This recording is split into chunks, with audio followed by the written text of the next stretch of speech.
continue our knowledge sharing mission through a series of interviews with marketing leaders from all over the world. And we are thrilled to have Valeria with us today. Welcome, Valeria. Thank you so much. Hi, everyone. Welcome to CMO Chats. My name is Valeria Balaro. I'm the CMO at Star. So, Valeria, why don't we get started already? Can you please give us a quick introduction of yourself, your role, and your company? So I'm a CMO at Star. As I mentioned, I look after marketing and new business activities at Star, which is a technology consulting company that thinks and builds together with our clients. So we help enterprises and startups on their digital journeys at every step of that journey, whether it's conceptualizing or creating products or taking them to market or continuing to make them successful. I've been here for about 3 years, and my career journey is now probably about 18 years long, and it has started in financial services, and then I moved into market research and insights business, and then into technology. So it's a kind of a always B2B marketer, but variety of industries. So you started your career already in marketing? Yes. Immediately. What attracted you to marketing? Why did you go into it? So that's an interesting question because I have actually done my studies in business with a major in finance. So I really was looking for a more, I would say, less creative and more finance-based career. However, once I have landed in a bank, which was my first employer, BNP Paribas in Belgium, I have landed into a traineeship scheme. So that kind of a grad scheme where you do 3 months in different departments and try to find out what works for you, what you like. And I found that I quite enjoyed marketing and strategy. And to me, they're quite, very closely linked. There's so many, really strategic elements in a marketing role. I think strategy, marketing, innovation as well is kind of, the 3 things that have been a constant throughout my career. And I just really enjoy working on the crossroads of all 3. And so, I found out that marketing was something that I enjoyed. It's the variety of things that I like. It's the not knowing what you're going to be doing today, what you're going to be focusing on today. It's the innovation in the field as well, because it's very much constantly being reinvented. You have to stay curious. You have to keep learning all the time if you're a marketer. It's the proximity to clients. It's the behavioral and psychological elements of it that I really enjoy as well, that it's not just a science, but it's also an art. So there's a lot that I really love about marketing. You sound very passionate, which is wonderful. So what are you focusing on today? So you said you don't really know which day you're going to focus on what. What is your main focus right now? Oh, of course, growth. That's, I think, at the top priority of every marketer at the moment. But specifically for me, within my team, we are looking at embedding AI much more into our processes. So we really take advantage of the technology that is there. I think, we are only now seeing the tip of the iceberg of all the changes that AI is going to bring into how we work. So we are looking, we're spending quite a lot of time looking at how we can work so much better using the tools. And I think it's really important to remember that, we are marketers, we are not just people who use the tools. We have to keep, 90% of our time focused on the core of what we do, but also we have to be very open to learning on how we can do that core better with the tools that are available. So that is a challenge that I'm exploring with my team quite a lot and focusing quite a lot on right now. Star overall is on a journey at the moment where, at our genesis as a company, we were mostly focusing on startups. That is our heritage. We were a startup ourselves. We started off as a company that supported startups in their growth journey and helped them develop their product, helped them go to market really quickly so they can start making money as soon as possible. And then we seen that skill set was really needed for enterprises, and that there was a big gap of companies that could enable enterprises to launch products really quickly, go into their digital transformation and speed things up. So Star is on that journey of, moving from startups to enterprises. And we started this journey about 3 years ago, and it's still very much ongoing. So learning more about how to market to enterprises, how to go through, the various procurement processes and things like that, and market effectively to what is the reality of their work, and then, having the empathy of how it is for an enterprise buyer. Yeah, that is something that we are, as a team, are learning a lot about as well. Would you say that is your biggest challenge, or what would you say is your biggest challenge at the moment in the marketing team? I think the biggest challenge is, doing more with less, because, and I mean, I'm sorry, but that it sounds such a cliche, because it's literally, I think, what everybody says at the moment. But it is very much the reality that we are having to be so much more effective with what we have in terms of budget, in terms of resources, and make as much impact, extract as much ROI as possible. So that is the biggest challenge at the moment, knowing that AI, tip of the iceberg, is going to change our work in ways we do not even imagine right now. Trying to use those tools to be as effective as possible so that we can free up time, free up investment to focus on the more creative aspects of the role. So that's the challenge. What about if we think about the successes? So if you could think back to one really successful marketing campaign in the recent months, which one would come to mind? We have done a campaign that I really, really loved. And it was not in the recent months, it was last year, but it's just the one that I really like to refer to. It was called 10 Forward, and we wanted to do trend report about the future. And we wanted to do a trend report that would actually get people's attention, that would stand out and would showcase our ability to think strategically and think forward into the future, but also our creativity and our ability to execute on that vision. So we wanted to not only give the substance, but also the form that would make people feel that throughout the campaign.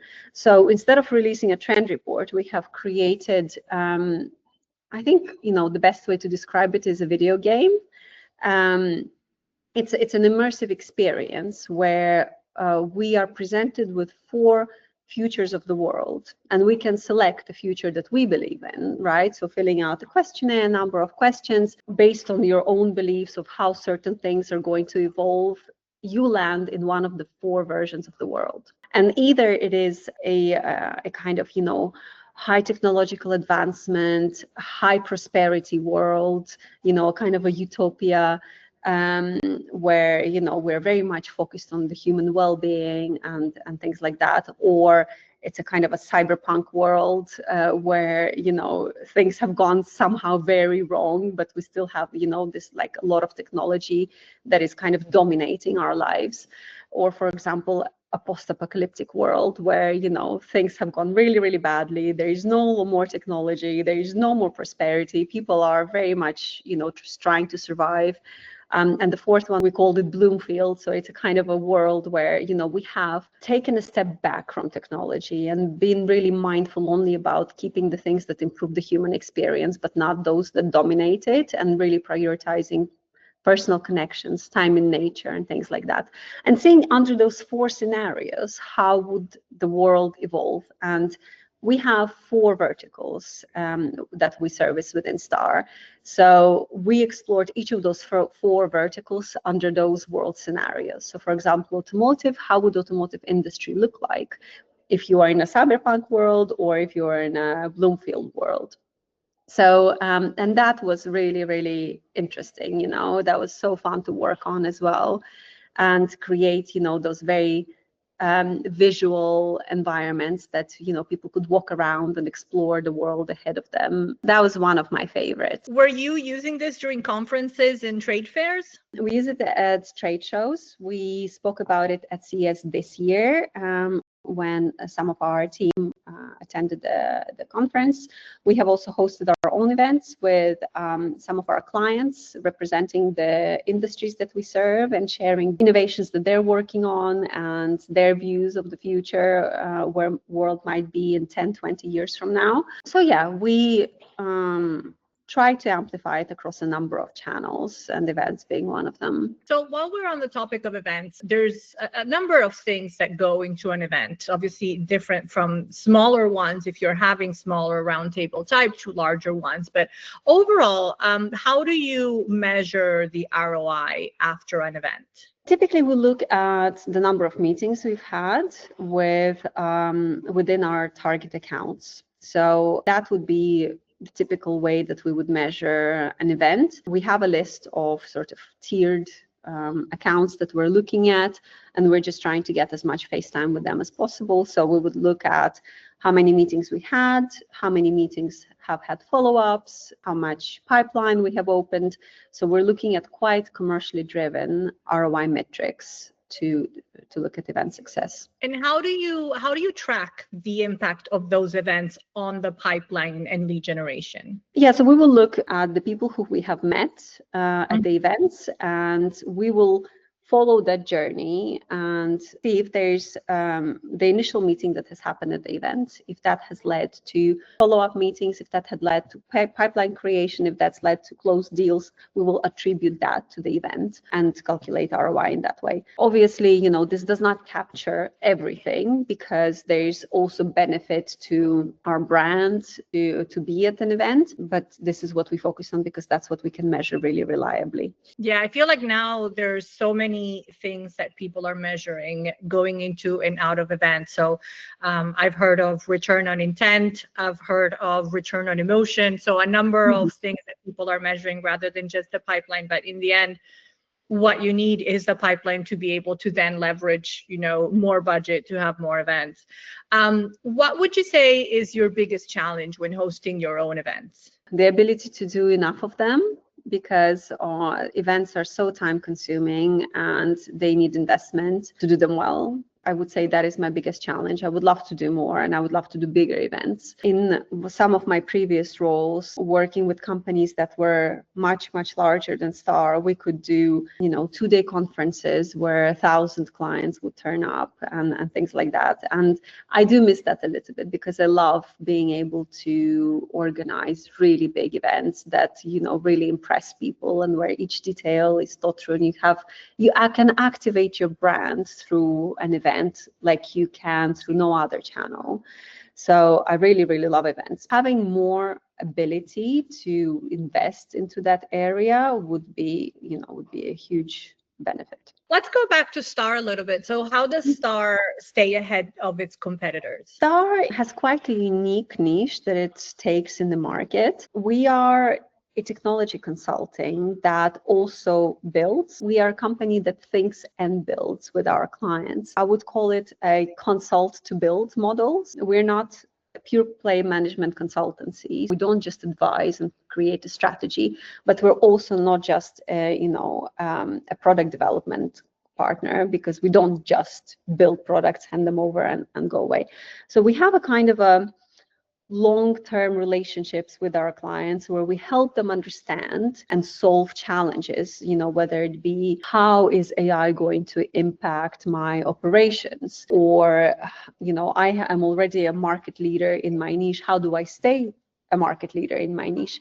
So we help them solve these challenges strategically, and then we help them implement the solution as well. And that is quite a unique place to occupy, because usually you have companies that do either one or the other. That positioning is helping us to have quite a differentiated proposition for our clients.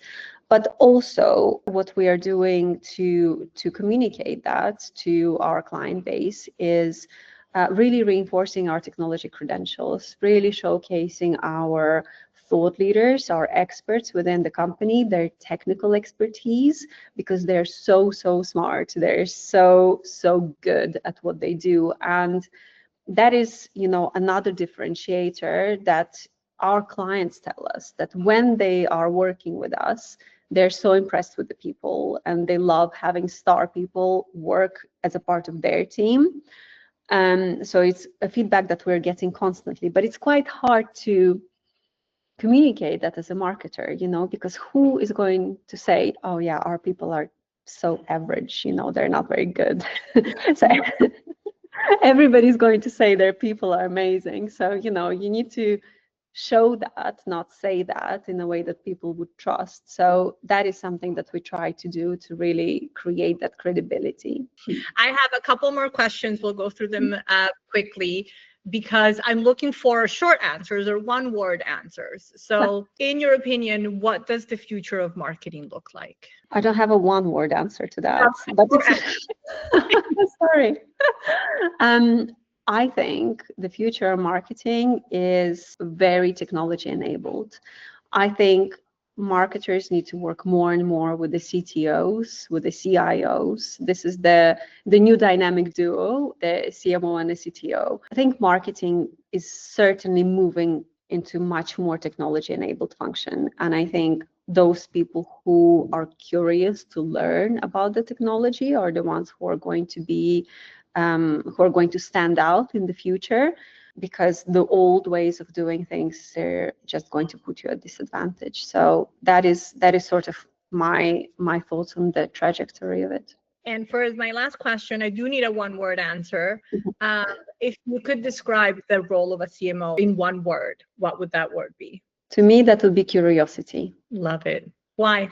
I think you have to be curious to keep learning, to keep improving yourself, to learn what your competitors are doing, to learn what your addressable market needs, to what your customers want to see from you. But you also need to instill curiosity in people to learn more about your company and how you can help them. So I think that openness of mind and that curiosity is just so key, because you can learn any skill, but if you don't have that innate curiosity, I don't think that is something that you can really learn. That's something you just need to have. If you are really curious, you're going to figure it out.